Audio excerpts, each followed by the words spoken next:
me this opportunity कि भारतीय संसद की 75 सालों की इस यात्रा पर तमाम सम्मान्य साथी अपने अपने अनुभव, अपनी अपनी यादें, अपनी अपनी उपलब्धियां, उसका जिक्र यहां पर कर रहे हैं।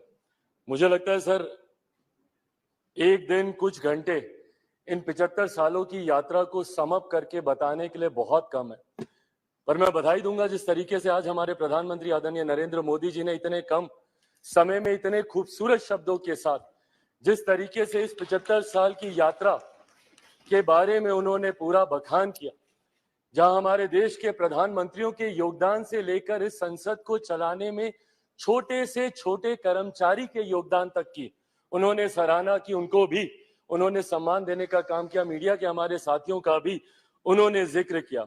यकीनन कई ऐसी यादें सर इन 75 सालों में रही हैं। सेकंड टाइमर मेंबर पार्लियामेंट हूं, युवा सांसद हूं, कंपैरेटिवली संभवतः मेरा अनुभव बाकियों से कुछ कम होगा, पर 9 साल का मेरा भी अपना अनुभव है। पर इन 9 सालों से ज्यादा सर मेरा अनुभव मेरे नेता, मेरे पिता आदरणीय रामविलास पासवान जी की वजह से रहा। बचपन से जब से होश संभाला, उनके माध्यम से इस संसद की कार्य प्रणाली को समझा, इस संसद की कार्य शैली को समझा, और जब पहली बार इस लोकसभा में आया तो उन्हीं का ही हाथ पकड़ कर आया।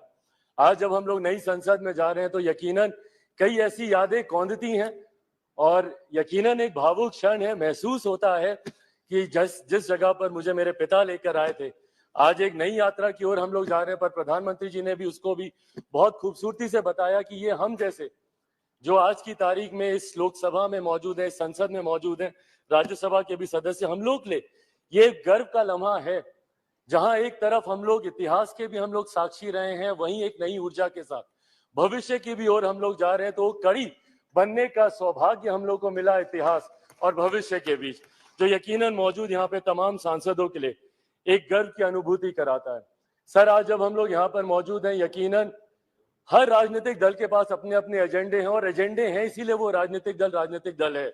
हर किसी ने अपनी अपनी बातों को रखा कि इस विशेष सत्र में ये चर्चा होनी चाहिए, वो चर्चा होनी चाहिए, ये मुद्दे आने चाहिए। यकीनन सर, मेरी भी पार्टी है, हम भी चाहते हैं कि कई विषय हैं जिसपे चर्चा होनी चाहिए। मैं युवा हूं, हमेशा इस बार का मैं पक्षधर रहा हूं कि भारत में एक युवा कमीशन का गठन होना चाहिए, एक नेशनल युवा कमीशन, एक नेशनल, एक राष्ट्रीय युवा आयोग का गठन किया जाना चाहिए, जहां पे युवा अपनी तमाम समस्याओं के साथ जाएं और अपना समाधान लेकर आए। भारत एक युवा देश है, अलग अलग आयोग यहाँ पर बने हैं, महिला आयोग है, बाल आयोग है, अल्पसंख्यक आयोग है। ऐसे में देश में एक युवा आयोग के गठन का ये समय है, ये होना चाहिए। साथ ही में हम लोग चाहते हैं sir, women reservation bill pay भी चर्चा हो रही थी, वो भी हम लोग चाहते हैं कि विमेन रिजर्वेशन बिल जल्द से जल्द आए। आज इतनी भारी संख्या में महिला सांसद जो यहाँ पे मौजूद हैं, अपने सामर्थ्य पर जीत कर आई हैं।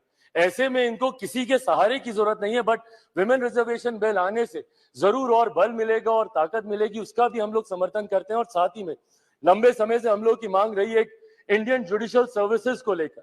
हम लोग चाहते हैं कि एक जुडिशियल सर्विसेज का गठन हो, ताकि समाज के वंचित वर्ग से आने वाले लोग उस स्थान पर पहुंचे जहां से वो न्याय दिलाने की प्रक्रिया का वो हिस्सा बन सके, ताकि उनके साथ जो अभी तक भी रह रहकर भेदभाव या अन्याय होता है उसको दूर किया जा सके। पर इन तमाम विषयों को अलग अलग मंचों पे हम लोगों ने रखा है सर, ऑल पार्टी मीटिंग होती है वहां पर भी, पर हम लोग सिर्फ इन एंटीसिपेशन की क्या होगा, कहीं ना कहीं इस लम्हे की खूबसूरती को हम लोग खो रहे हैं। आज मैं बस यही आग्रह करूंगा कि कौन सा बिल आ रहा है, नहीं आ रहा है, पर ये जो विशेष सत्र बुलाया गया है, ये इतिहास और भविष्य को जोड़ने वाली कड़ी को लेकर बुलाया गया है। हम लोग का ध्यान यकीनन केंद्रित उस तरफ भी होना चाहिए, ताकि इस लम्हे की खूबसूरती को हम ना भूल जाए। पूरा देश नजर लगाए इस पर, देख रहा है कि कैसे हम लोग यहाँ से दूसरी नई संसद में हम लोग जा रहे हैं। देश ही नहीं, पूरी दुनिया देख रही है।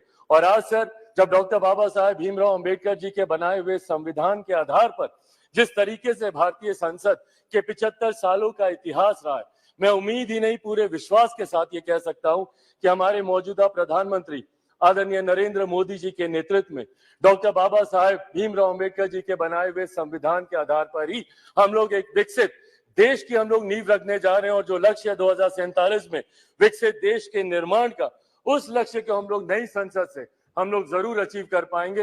अंत में अपनी बातों को समाप्त करूं सर, मैं जरूर अपने क्षेत्रवासियों का धन्यवाद करूंगा, और मुझे लगता है हम सब यहाँ पर हैं भारत की जनता की वजह से, अपने अपने क्षेत्र वासियों की वजह से, मैं जमुई से आता हूं सर, मैं जमुई वासियों का धन्यवाद करूंगा। मेरे नेता, मेरे पिता अगर आज जीवित होते और यहाँ पर होते तो जरूर वो भी अपनी कर्म भूमि हाजीपुर का जिक्र करते।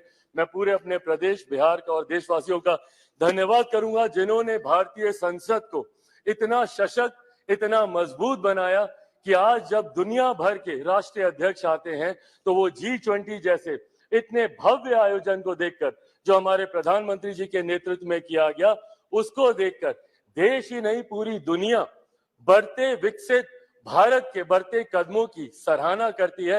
एक बार फिर से मैं प्रधानमंत्री जी का भारत को नई संसद देने के लिए उनका धन्यवाद करता हूं और यहाँ पर आपका धन्यवाद करता हूं कि आपने मुझे समय दिया। Thank you so much sir.